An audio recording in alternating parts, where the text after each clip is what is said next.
Hello, this is what I guess you might call version 2.0 of my multi-arcade machine emulator. It is an arcade machine that plays about 3,000 games, 6,000 if you count all the clones. I'm going to go ahead and power it up and demo some of the new features I've installed. So a nice handy power switch I installed in there. I'm actually booting it up because I want viewers to see the boot process. This is the splash screen for MalaFE, the front end that I'm using. It's just a black screen when it loads up, and then it goes to the splash screen, and then straight to the intro video.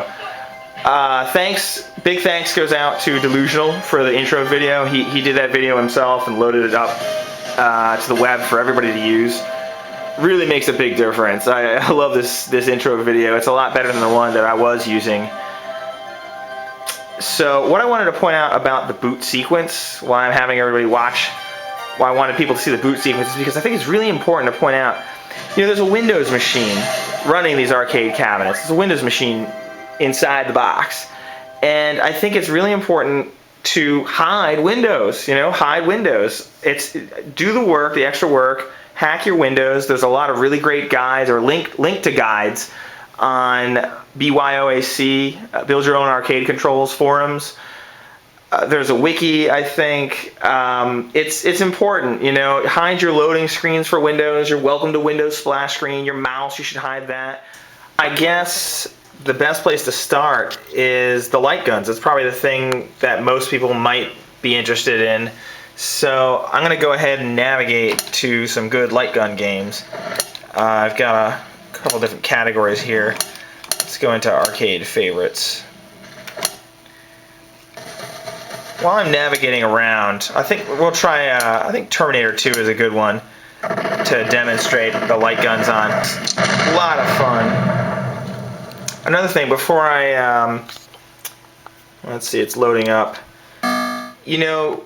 All right, let me grab. I'm gonna go for the Robocop Gun. I love this thing. So much work went into it. I'll go ahead and start the game. Hit the start button there. Okay. Judgment Day. See if you can. I guess you can see the. There we go. Yeah. Killing Terminators. There is such a difference. I mean, just such a difference. I played for a long time with joysticks. You can do a really good job with joysticks. You can calibrate your joysticks for speed and acceleration, but there's no comparison. Let's see if I can get this closer for everybody to see. There's no comparison to having an actual light gun. It's kind of hard to do with one hand. One thing that kind of stinks is I'm demonstrating this. I can't hit the Alt Fire button, which is right here. This is the Alt Fire button to launch grenades at these Terminators. That would really be helpful. But I think you probably get the idea. Just a huge difference. And there's two light guns. That's the other thing. Building two light guns, you have friends come over. I mean, these light gun games, two light guns, it turns it into a bar game. I mean, it's just great. You have a friend come over, have a couple of beers, and blow away Terminators. I'm going to go ahead and cut this short. Alright, here we go. I'm going to hold the gun in one hand and hold the camera in the other, because if I back up and put the camera on a stand, it might be kind of far away and hard to see.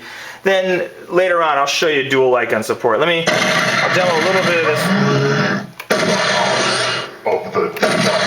Get my Robocop gun.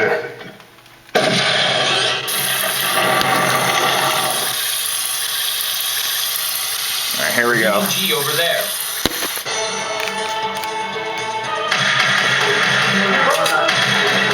Now, for those of you that don't know House of the Dead, you reload by shooting off screen. So you shoot, and then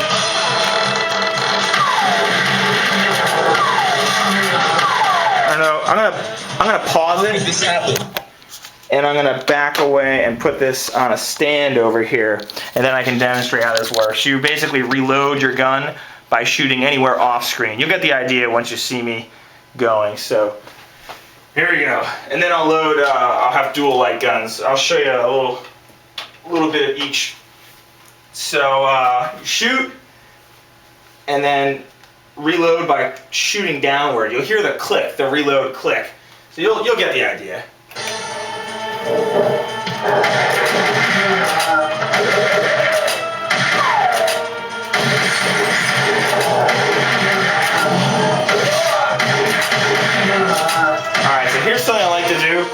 John Wayne style.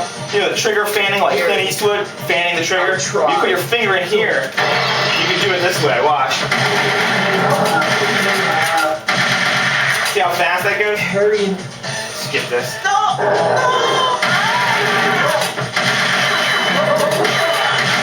Kind of standing at an angle, so it's hard for the light gun to read. Alright, I'm gonna go with dual light guns. I hope the camera can get all of this. Don't come!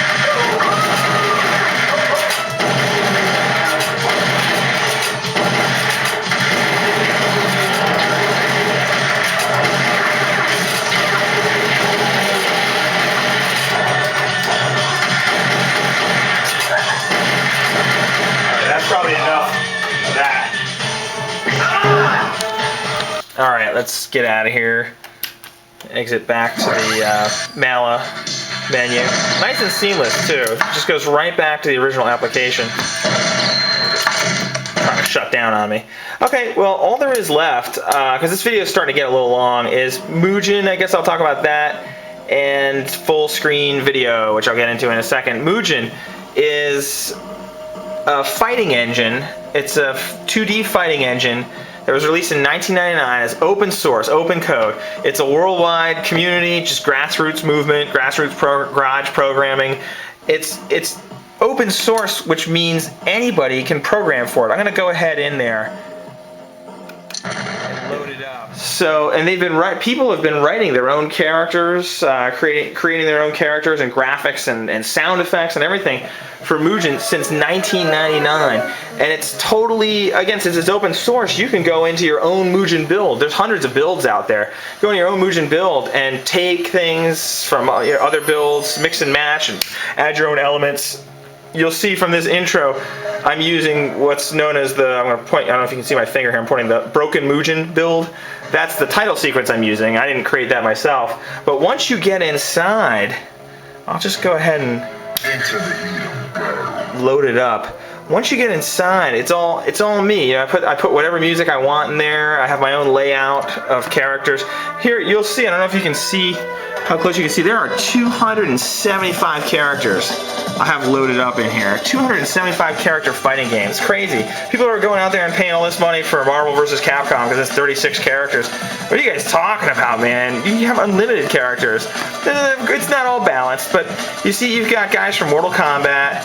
Here's someone from Samurai Showdown. Here's a Marvel Comics character, Carnage looks like. Here's someone from Street Fighter, Dragon Ball Z, all of them fighting each other. Here's another Samurai Showdown or SNK character. It's a Mortal Kombat guy. A lot of Mortal Kombat. There's a Marvel Comics guy. It's Onslaught. Anyway, so let me just back out of this. I want to show you something really cool. Instead of me choosing a character and fighting, oh, I backed all the way out. I didn't mean to do that. Take a second to load. There's what's called watch mode.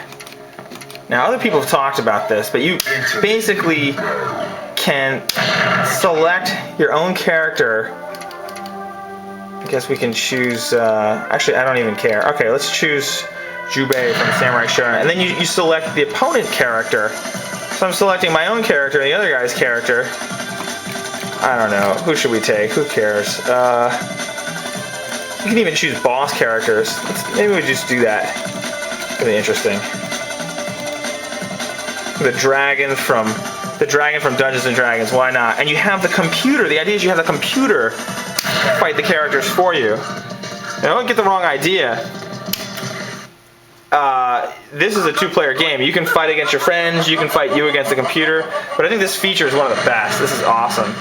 So you see, you just mix and match whatever you want. Let's see how he does against the dragon. I'm not going to film this for too long. This video, like I said, this video is getting a little bit long.